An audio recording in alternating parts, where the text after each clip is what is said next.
જય માતાજી, કમા વિલેજ કિચનમાં આપનું સ્વાગત છે।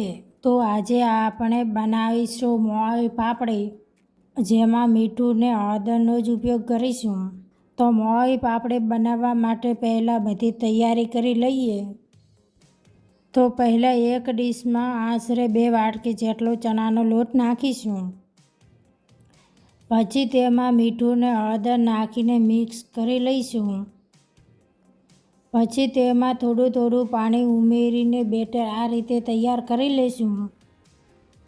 ને સાથે તીખી પાપડી બનાવવા માટે તૈયારી કરી લઈશું, જેમાં લાલ મરચું, મીઠું, હળદર, લસણનો જ ઉપયોગ કરીશું। તો તીખી પાપડી બનાવવા માટે પહેલાં આપણે એક ડીશમાં આશરે 2 વાટકી જેટલો ચણાનો લોટ લઈશું।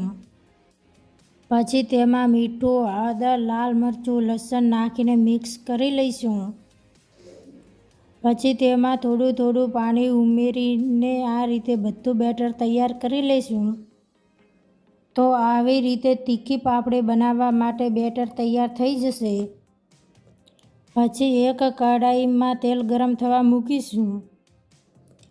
જ્યાં સુધી તેલ ગરમ થાય ત્યાં સુધી મોળી પાપડી બનાવવા માટે સંચો તૈયાર કરી લઈશું। ને મોળી પાપડી બનાવવાનું બેટર તૈયાર કર્યું તે સંચામાં નાખી દઈશું। ને પછી તેલ ગરમ થઈ જાય ત્યારે આ રીતે મોળી પાપડી પાડીશું ને તેને પાકવા દઈશું। થોડીવાર પછી આ રીતે ચેક કરીશું ને સારી રીતે પાકી જાય એટલે એક ડીશમાં કાઢી લઈશું। તો આ રીતે મોળી પાપડી બનીને તૈયાર થઈ જશે। ને પછી તીખી પાપડી બનાવવા માટે સંચો તૈયાર કરીશું। ને તીખી પાપડી બનાવવાનું બેટર તૈયાર કર્યું તે સંચામાં નાખીશું। ને પછી તીખી પાપડી આ રીતે પાડીશું ને તેને પાકવા દઈશું।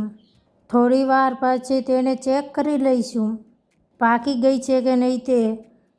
તીખી પાપડી સારી રીતે પાકી જાય એટલે એક ડીશમાં કાઢી લઈશું।